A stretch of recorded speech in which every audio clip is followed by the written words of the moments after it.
Hey, what's up, guys? Welcome to week 3 of our devoted preaching series on finding and unlocking intimacy with God. And I want to begin just by talking about something that we kind of experience, maybe are a part of, maybe actively even engaging as a culture. And it's this idea and this belief that more is always better. Right? We live in a society, we live in a culture that is always propagating, always telling us that more, get more of this, get more of that. You need something more, that we don't have enough, that we're insufficient. So more is always kind of at the center and always at the kind of crux of what we experience and what we engage in. It's like, oh, I need a new phone, or I need a new house, or I need a new car, or I need more clothes, or I need a bigger space, or I need more money, or more, right? Like we're just kind of dissatisfied or unable, I should say, to be content, to experience contentment. But there are certain situations where more is not better. There are certain conditions, certain examples maybe that we could talk about or refer to where more does not mean better, where more does not equal better. And I'll give you an example. I'll give you a few kind of illustrations to help kind of visualize situations or scenarios in which more was definitely not better, okay? So here's example number 1. You see this car, it is a souped up Ford Focus. Now, I don't know if you've ever driven a Ford Focus, but a Ford Focus was actually the very first car that I had as a high schooler. And there was nothing cool about it. There was nothing fast about it. There was nothing sporty about it. Yet on this image, you can see that whoever owned this vehicle decided they were gonna make it like souped up, put spoilers, make it kind of race car pinstripe, you know. And at the end of the day, it's like, bro, like that's still a Ford Focus. Just because you added more to it does not make it better. In fact, because you added more to it, it makes it look like you're just trying too hard, like you don't know what you're doing. Okay, so that's example number 1. Here's example number 2, where more is not better. In this case, maybe you're not concerned about cars, but a home. And you can see here's a home edition that for whatever reason, doesn't work. It looks like they Frankenstein this house. You can see kind of the original home is beautiful, like this kind of brick, facade or front, and it's nice and has this kind of really kind of period piece like look to it. And then they got this weird vinyl siding attachment that is taller than the house. It's kind of like juxtaposed. The windows aren't like laid out properly, and it's just like more like, yeah, you needed more house, but that was the wrong kind of more. Like if you can't do an addition that matches the house, at least try, like maybe, try it. Like it's just weird. More is not better in this situation, okay? And then here's the third and final example, okay? And maybe this one is the most controversial of it all, okay? Here it is, Hawaiian Pizza. Hawaiian Pizza. More is not better, right? Like, and I know for some people you love Hawaiian pizza, other people you hate it, you either love it or hate it, right? That's kind of what it seems like, where it's like, oh, I know what we could do with pizza to make it better. Let's add more or different stuff. Let's put pineapple and ham. Doesn't work. I mean, not for me. It's just not my thing. It is not my interest. And this is just one example, but pizzas can get crazy where people just throw more and more toppings and just make it over the top. And clearly, as we can see, more is not always better.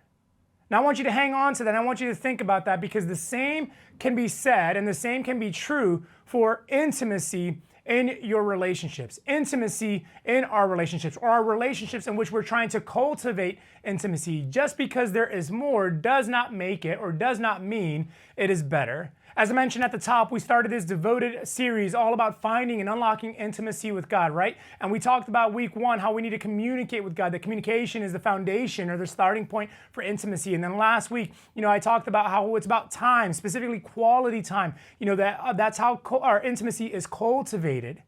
And one of the things that we've been kind of talking about is this idea that like God wants to intimately know you, that you should intimately know God, that God can feel close and that you can be close to God. And one of the things that I think is most compelling about intimacy is how pure it is. One of the things I find most compelling about intimacy in relationships is how pure it is. So for example, here's what I want you to do. I want you to think about the most intimate relationships you have. It doesn't matter if it's your spouse, your husband, wife. It doesn't matter if it's boyfriend, girlfriend. It doesn't matter if it's a friend, a family member. The person or the people that you trust the most. Okay, that most intimate kind of that inner circle, those confidants that you rely on, the ones you lean on, the ones not just that you lean on, but the ones that know the real you, the ones who know who you really are. Now, if you think about those relationships started with very few strings attached. In likelihood, there was no or zero agenda as you formed or as you began those relationships. And yet somehow today, those are your most intimate relationships. And what I mean by that is that you didn't go into it thinking, okay, this person, this guy, this girl, this person that I just met, this stranger is gonna become my husband. This stranger is gonna become my wife. This stranger is gonna become my best friend. This person I don't know. These are the expectations. This is my agenda. I'm gonna make this person love me. No, you didn't go into it with that. I think about my own relationship with my wife, right? Krista and I, we married, this year going on 16 years. It is by far up and away the most intimate relationship I have. And so when I think about that relationship and the way that it started, it didn't start with this idea that, okay, one day we're gonna get married, we're gonna be living in New York City together, we're gonna have a kid. It didn't start with any of that. In fact, the way it started, we both met. It was her freshman year, my sophomore year of Bible college. We went to a small, independent Baptist Bible college. The school on the whole was about 385, maybe 400 students on a good day. So very, very small college, very, very small school. And most of those kids were either homeschooled or went to Christian school. Now listen, there's nothing wrong with that. So I'm not bashing anyone there. But Chris and I were in the minority. We were some of the few kids who actually went to a public high school. We didn't go to Christian schools. And so we connected on the fact that, we went to larger public high schools. And so this felt like an anomaly. This felt weird and be almost kind of out of place to be in such a small situation. So we connected over that, right? It was like, okay, we get that. We level with each other. We can relate about that. We went to like a college, did like a bowling night or whatever. And so everyone just went bowling to hang out and socialize. And like they started playing music by Nelly. And so like I started rapping the lyrics and Chris was like, oh, I like Nelly too. And so like we were like kind of laughing and joking about how like, we know all the lyrics to Nelly's songs. And so we're singing these things and kind of, just joking and hitting things off in that way. And so there was simple and all of these things, whether it was the school or the music or, kind of a family background, like those things just made it safe where we could just relate to each other, where we could just hang out, where we could just be friends. And so we started just as friends. We started hanging out. We started connecting. We started, growing. Eventually, we started dating, and down the line it went. But it just originated with no sort of agenda, with no sort of like a task of like this is what it needs to become or expectation. And I think for many people, not only is that true in their relationships with other people, but for many people, I think this is how they first come to God. See, there are very few strings attached for most people when they give their lives to Christ, or most people when they come to faith, when most people are even just beginning to explore who is God, what does He desire, what does He say, is there a God that I can follow, that I can trust, that I can love, that loves me? When you start off at that place, I think for most people, there are very few strings attached and hardly any agenda. They're simply just trying to figure out who is this God that these people or that this church or that this pastor is speaking about or that this Bible is talking about. Can I trust them? Can I know Him? Can He know me? See, there are very few expectations, and certainly there are little to no grandiose beliefs about what God is going to do for them. In fact, I find it difficult to kind of look back on my life and think about people that I've encountered or met over the years as a pastor who have said, when I just came to God, I really thought I was going to win the lottery. Or when I came to God, I really thought, my life was going to blow up for the better. I had these expectations or these beliefs that I was going to get rich or that I was going to find my partner or my wife or whatever. Like, it's not to say that it doesn't happen, but that is a select few amount of people. The majority of us, we just come to God with, like I said, no agenda. It's just simply like, God, I've got nothing. I've got nothing, but I'll give you everything. If you want that, if that's what you say you'll take and that's satisfactory, God, then I'll give you my all. I'll give you my life. Take me. You say you'll take me as I am, so go ahead, God, here it is. And I'll just trade it in for this idea or this belief that you're going to preserve me and then I'm going to have life eternal with you. And so, God, I'll trust you in that and I'll give that to you. And that's the extent of the expectation. That's the extent of the agenda. See, when people begin their relationship with God, it's largely based on the sense or largely based on the belief that they just want God and nothing else. They just want to know God. They just want to be loved by God. They just want to receive God's forgiveness and nothing more. But over time, we start to kind of add to that, don't we? Over time, we start to add in and throw in some expectations. Over time, we start to throw in some add-ons, so to speak. We start to kind of fill up this relationship. We start burdening this relationship with more and more things, more and more expectations, more and more agenda items, more and more tasks, more and more to-do lists. And it starts becoming less about like, God, I just want to know you, and more like, God, I need you to do X, Y, Z things. It starts becoming like, God, did you really do enough for me in this situation? I felt like you kind of left a little on the table there. I felt like you could have gone a little bit further. I felt like you could have provided a touch more. I felt like you really could have, maybe just kind of upped the ante just a little bit. Or sometimes it's like, okay, now that I've been following God for a period of time, now that I've been following God for a year, 10 years, 20 years, 5 months, whatever it is, now that I've been following you, God, like maybe you'll hook me up. Maybe you'll hook me up with that partner. Maybe you'll hook me up with that job. Maybe you'll hook me up with that career. I've been doing everything good, so maybe you'll now take care of me. And eventually, right, in those moments, there's this feeling or the sentiment of like, wait. Why didn't you come through for me in that way? The way that I needed you. Why didn't you come through in that situation? Why didn't you take care of that problem or that scenario?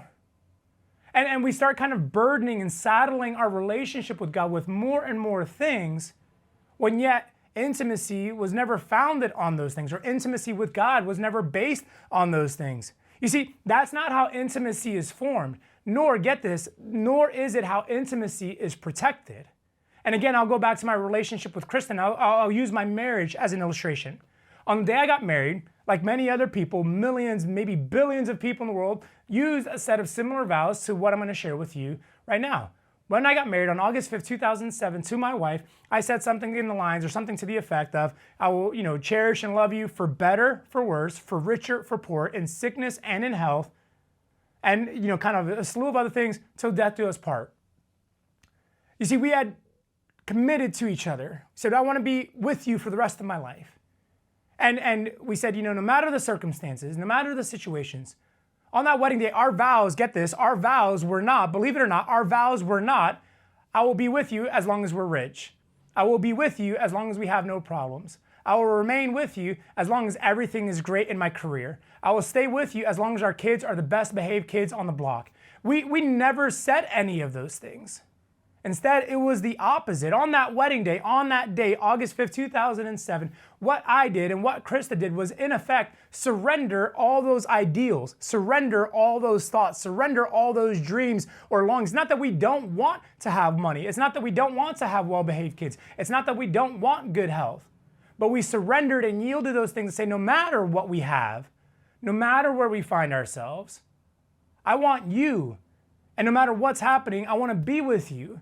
And no matter what's taking place, you want to be with me. And so we're going to commit to this, that our intimacy is going to be founded on this idea that is just you, and I don't need everything else. And I want to protect that. I want to cultivate that. I want to keep that. You see, so long as I keep those other ideals, those other desires, those other dreams, so long as I keep those yielded and surrendered, I can cultivate and protect intimacy with my wife. And I can honor the intimacy that our relationship was founded upon and built on. And the same is true for your relationship with God. The same is true for the intimacy that you seek to cultivate with God. The same is true for the intimacy you could have with God. You see, we've said this throughout the series, but intimacy is not just something that kind of just happens. Nor is it, and I want you to listen to this, nor is intimacy something that just stays intact without protection, without consideration. You see, intimacy doesn't just happen flippantly, and it doesn't just stay intact because you didn't treat it or you didn't care for it or you didn't guard it. And what you may not realize is that all these other things, as we start adding more and more and more and more and more, those things actually cloud intimacy and they crowd it out of our lives. They crowd it out of our relationships. The moment we start making it about, I need you to be this, and I need, till death do us part, except for this. The moment, in sickness and in health, except for it's this kind of sickness. For richer, for poor, unless we're this kind of poor. Like, the moment you start adding all of those things, it crowds out intimacy. See, when your relationship with God is based on external concerns, you crowd out your ability to connect intimately with Him. Okay, let me say this again in case you're listening on the podcast and you don't have the ability to stop and take notes. The moment when your relationship with God is based on external concerns, you crowd out your ability to connect intimately with Him. And this problem or this predicament leads me to the third big idea of this series, and that is the idea of surrender. Surrender. We're talking about finding and unlocking intimacy with God. And if the first big idea is communication and the second big idea is time, the third big idea or big step for finding and unlocking intimacy with God is surrender. Now, Merriam-Webster defines surrender in this way: to give up completely or agree to forego, especially in favor of another. To give up completely or agree to forego, especially in favor of another. And there's probably no greater example in all of Scripture, no greater example of this than Jesus himself. Specifically, I think of the situation the evening before Jesus would be crucified, when he finds himself in the Garden of Gethsemane praying to God over this thing, this weight that he is carrying, and this role that he is about to fulfill, this mission that he is about to accomplish, as he hangs on the cross and pays for the sins of humanity. And that's where I want to be today. That's where I want to kind of park, and I want to look at this text, Mark chapter 14, verses 32 through 42. And I'm going to read all 10 verses for you. I'm going to kind of walk through these things. And I want you to follow along. If you're watching on the screen, the verses will be up on the screen. If you're listening on the podcast, then go ahead and find a time to kind of bookmark Mark chapter 14, verses 32 through 42. But this is what the writer Mark had to say about this night. It says, they, which is Jesus and a couple of his friends, went to the olive grove called Gethsemane. And Jesus said, sit here while I go and pray. And he took Peter, James, and John with him, and he became deeply troubled and distressed. And he told them, my soul is crushed with grief to the point of death, so stay here and keep watch with me. He went on a little farther, and he fell to the ground, and he prayed that if it were possible, the awful hour awaiting him might pass him by. And he cried out, Abba, Father, everything is possible for you. Please take this cup of suffering away from me. Yet I want your will to be done, not mine. Verse 37, then he returned and found the disciples asleep, and he said to Peter, Simon, are you asleep? Couldn't you watch with me even 1 hour? Keep watch and pray so that you will not give in to temptation, for the spirit is willing, but the body is weak. Then Jesus left them again and prayed the same prayer as before. When he returned to them again, he found them sleeping, for they couldn't keep their eyes open, and they didn't know what to say. Verse 41, when he returned to them the third time, he said, go ahead and sleep, have your rest. But no, the time has come. The Son of Man is betrayed into the hands of sinners. So up, let's be going. Look, my betrayer is here. Now, of course, this passage, if you've been around in church, if you've kind of hung out in church, well, especially like around Easter time, then it's probably a passage that you're familiar with. You've heard, maybe you read, or it's been recited and it sounded familiar. And we always kind of give those words, not your will, or not my will, but yours. Right? Nevertheless, not my will, but yours. Those words that Jesus spoke famously get a lot of play, as they should. As they should. And so when we think of surrender, that's often what we think of. Not my will, but yours, God. But there's so much more to surrender in this passage. In fact, to me, I see layers of surrender, depths of surrender that Jesus has to navigate through in these 10 verses so that he can speak and declare something like, not my will, but yours. Again, he's yielding in favor to another. That's what surrender is, right? And so what I want to do is I want to kind of draw out, in fact, I see like 4 different layers or 4 different types of surrender that I think are relevant and pertinent to the majority of us today, whether you're watching, listening, attending in person. I think these things are relevant to the majority of us. One of these, or maybe all of these, are going to fit to something or some situation that you're experiencing in your life, maybe even at this moment. And what I want to do is I want to kind of highlight these things. I want to speak about these things, and I want to help us understand what is it that we have to surrender? What is it that we have to let go of? And the first idea that I want to present to you is this. We need to surrender the idea of always being happy. We need to surrender the idea of always being happy. You see, we live, as I said, in a culture that's filled and kind of overwhelmed with a lot of things. But one of the things that really kind of strikes me in our society, one of the things that really strikes me in our culture is that we really and truly idolize happiness. Now, if you're listening on the podcast, I don't know where in the world you're listening from, but I can speak to America and the United States of America. We idolize happiness. We say it all the time. Hey, whatever makes you happy. If you're not happy, then look for something else. Like your happiness, nothing should conflict with that. Nothing should get in the way of that. Nothing should be standing in the way of that. Or even to the degree in which if someone is unhappy or experiencing a level of unhappiness, then what we think is that something must be wrong. You must or you should change something so that you can be happy, so that you will be happy. But this idea or this notion of happiness, like a perpetual 24/7 happiness, is not in alignment with the Christian life, nor was it in alignment with what Jesus himself was experiencing here in this text. Again, go back to verse 34. And this is what Jesus said, or this is what Mark said about Jesus. He told them, "My soul is crushed with grief to the point of death." My soul is crushed with grief to the point of death. So Jesus was looking at it as like, I'm not happy. That is the opposite of happy. Clearly, Jesus was far from happy. He was troubled. He was grieved. He was overwhelmed. And the weight that he was carrying, the intensity of that emotion, the intensity of that moment, felt like it was going to cripple him to the point of death. He was in despair. Now, none of those things, I don't think I need to explain this, but I'm just going to make it clear and state it for the record. None of those things are happy feelings. Jesus had to surrender his happiness. He had to surrender this idea of I'm going to be happy, that in intimacy, in a relationship with God, I should always be happy. And look, I want to say this because I really believe that everyone's life is better with Jesus at the center. But that does not mean everyone's circumstances always are better. That does not mean everyone's life conditions or living conditions get better.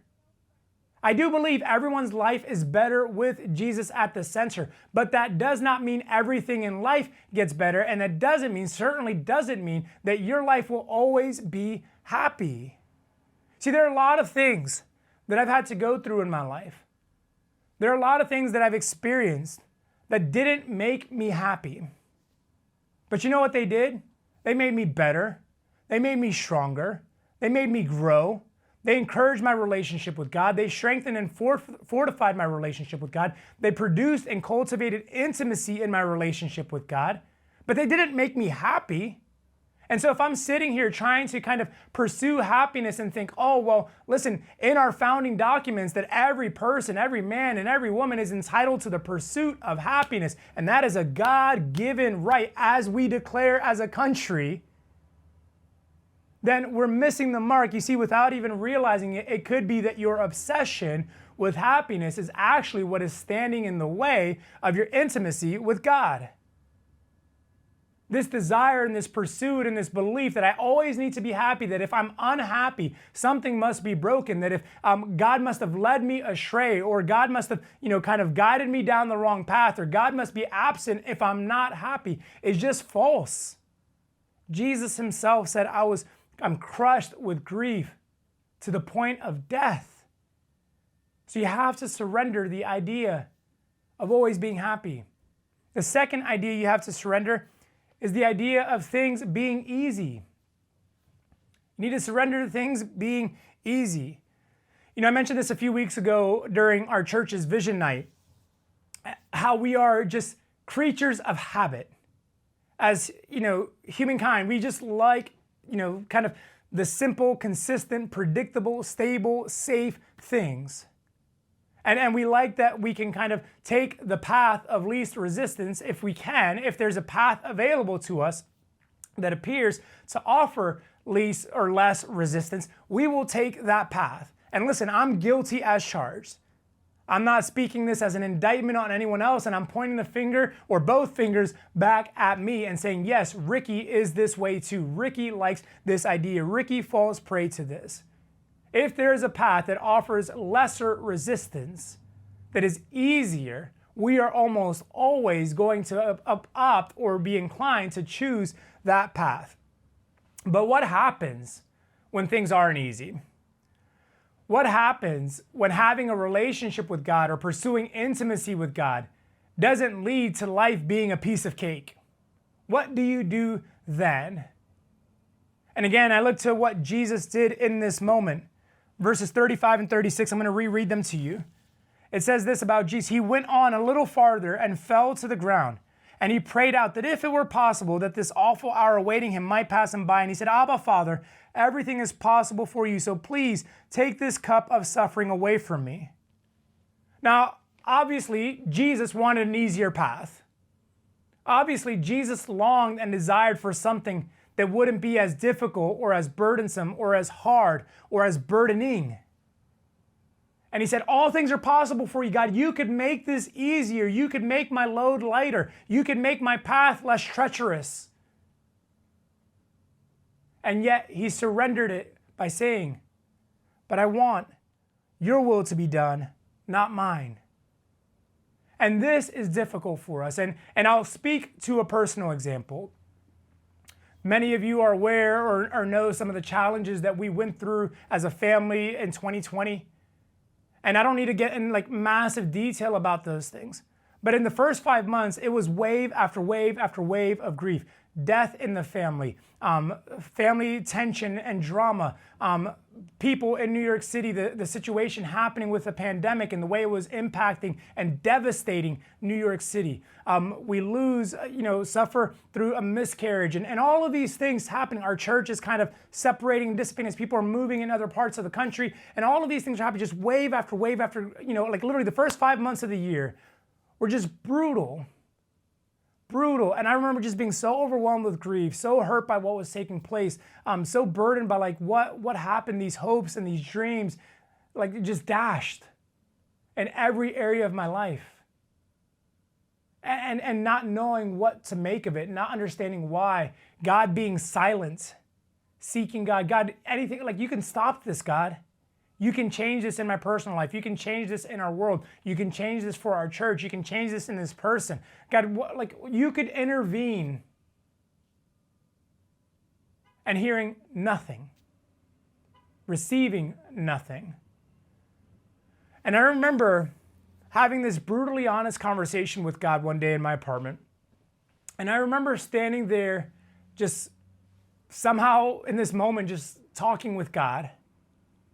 And I remember saying to God, I understand why people leave you.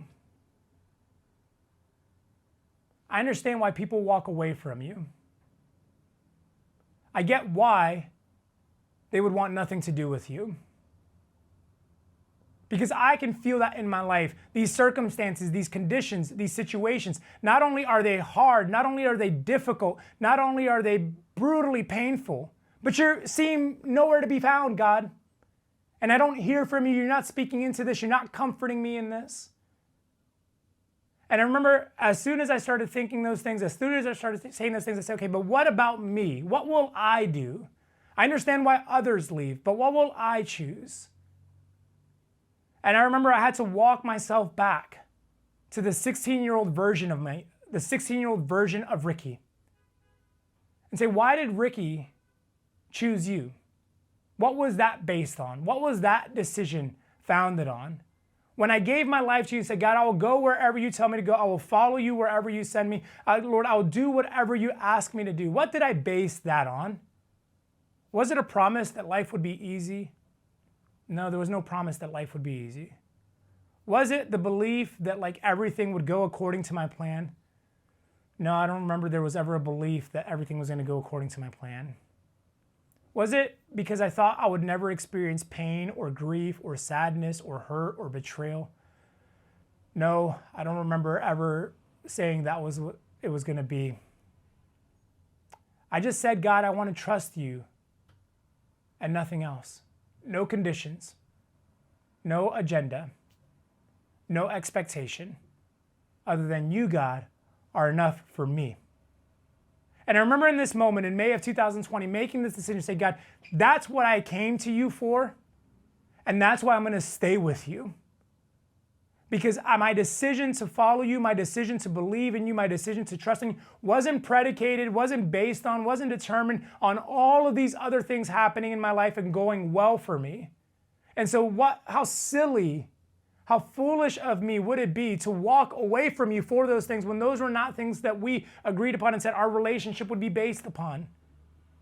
And yet people do this all the time. Christians do this all the time. And the question you need to consider, the question you need to contemplate for yourself is when life gets difficult and things start to kind of unravel and dissipate, what happens to your relationship with God? Does it tear away at the intimacy you worked so hard to cultivate?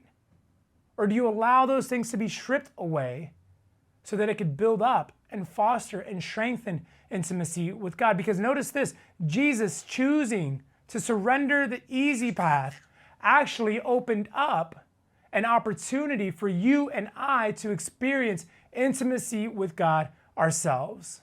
So we must surrender the idea of things being easy. Now here's the third idea. The third thing we need to surrender is surrender needing someone else. Now parenthetically, you could put needing something else. But we need to surrender this idea of needing someone else. And this is a sensitive one, but I want to look to Jesus first. Verse 40, it says this, when Jesus came back to his friends, and he found them again, he found them sleeping, for they couldn't keep their eyes open, and they didn't know what to say. Think about this. This is Jesus' most vulnerable moment. His whole life, his whole life has been building toward this, and his friendship with these guys and with these people has been planning and preparing for this moment. And he just calls three, says, hey, I just need three of you guys. Peter, James, and John, just come hang with me. I'm going to go here. And he's like, he tells them, my soul is crushed to grief to the point of death. So they knew the situation. And in his moment of desperation, in his moment of angst, in his moment of worry, of being overwhelmed by grief, his disciples were over there taking a nap. And then when he wakes them up, it says they didn't even know what to say. Man, you ever been in a situation where like you're going through something real in life? Where you're going through something deep in life, where you're experiencing some pain, you're experiencing some hurts, something has happened, and you go to that person and you're like, man, I just need to pour out my heart. I just need someone who can listen. And they just look at you with a blank face. And they just kind of stare at you like, and they've got nothing to say. And how deflating and how hurtful and how lonely it makes you feel. And this is exactly what Jesus encountered. And I want to speak here for a moment because this applies to a lot of people, not just single people, but there are singles, there are people in relationships right now, dating or marital relationships, who believe they need someone else to be complete, or they need someone else to experience and to find true intimacy in a relationship. They're living under this guise or under this belief that, man, I need someone else. I need this. I'm lacking something. I'm not whole. I'm insufficient, or I don't have what I need, or I don't have what I want. And so something must be wrong, or I must not be good enough, or I must be broken, or there must be a problem because I can't live into my potential. I can't become who God wants me to be unless I have someone else. And I just want you to know that is untrue. That is a lie from the mouth of Satan, and there is nothing that could be further from the truth. You see, oftentimes I've actually found that having someone, that leaning on someone else, that being dependent on someone else actually creates a crutch that God never intended, where you seek and desire and pursue intimacy with that person more than you seek and desire and pursue intimacy with Him. You see, God desires to be everything you need, and He longs to prove that intimacy and satisfaction can be found in Him and Him alone, that He is fully sufficient for your life. And that is exactly what the Apostle Paul wrote about in 1 Corinthians chapter 1 Corinthians chapter 7. When he wrote these words in verses 32 through 34, the Apostle Paul writes, he says, I want you to be free from the concerns of this life. An unmarried man can spend his time doing the Lord's work and thinking of how to please Him. In other words, an unmarried man can spend time cultivating intimacy with God. Verse 33, but a married man has to think about his earthly responsibilities and how to please his wife. His interests are divided. And in the same way, a woman who is no longer married or has never been married can be devoted to the Lord and holy in body and in spirit. But a married woman has to think about her earthly responsibilities and how to please her husband. See, the Apostle Paul is writing and he's saying, listen, you don't need anyone else. You don't need somebody else to find intimacy. You don't need something else to satisfy that longing and that emptiness in your soul. You just need God. And that God will be everything you need. So surrender this idea that you need someone else, that you need something else. Surrender to this idea that life is always going to be easy. Surrender to this idea that you're always going to be happy. And then this fourth kind of layer of surrender that Jesus navigated in this text was surrendering his idea of his preferred outcomes. You need to surrender your preferred outcomes. One of the things I love about Jesus' actions in this passage is that he didn't just talk the talk, but he walked the walk. He didn't just say, God, not my will, but your will. But he yielded himself to it. He surrendered to it. He didn't just pray to fulfill God's desires. He actually acted to fulfill those desires. He stepped into it, knowing what it would mean and ultimately what it would take from him. Again, I go back to verses 41 and 42. It says, when Jesus returned to them a third time, he said, go ahead and sleep. Have your rest. Actually, pivot, change, but no, the time has come. You see, the Son of Man is betrayed into the hands of the sinners, so up, let's be going because my betrayer is here. You see, Jesus saw what was happening, like literally saw his betrayer, Judas, and a whole kind of mini militia had come to take him. And he knew this is the moment. This is what I'm here for. And I wanted something else. I desired something else.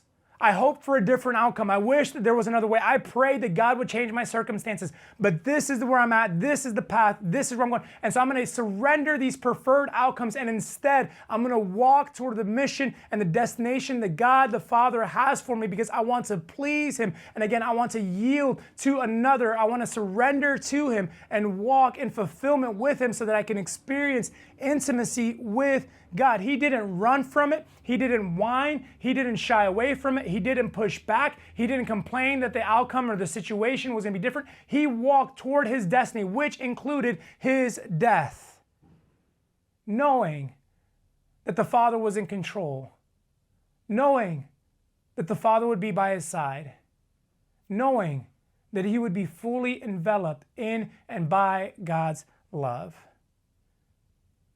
Far too many of us tend to push away or shut down when things don't go our way. Like a 2-year-old, we cry when we don't get the lollipop. We toss a temper tantrum when we don't get that job, when that person dates someone else, when that person didn't get healed, when our illness seems to be prolonged, when our suffering and our grieving seems to keep attacking and ravaging our spirits. And we don't have those preferred outcomes. And we push away and we shut down and say, okay, God, I can't trust you. Okay, God, I can't have intimacy with you. Okay, God, fine. If that's how you're going to be, then I'll just kind of keep my distance. Maybe, God, maybe I'll even walk away. But when it came time to it, Jesus surrendered his preferred outcomes and he walked toward his destiny. He walked toward his purpose, ultimately to unlock the possibility and the potential for you and for me to experience intimacy with God ourselves. You know, I mentioned some of the situations and the circumstances that I walked through in 2020. And I wish I could say that the first half of the year was the worst of it and everything got easier from there. But things would continue progressing and getting more difficult, more challenging, more hurtful, more frustrating, more disappointing.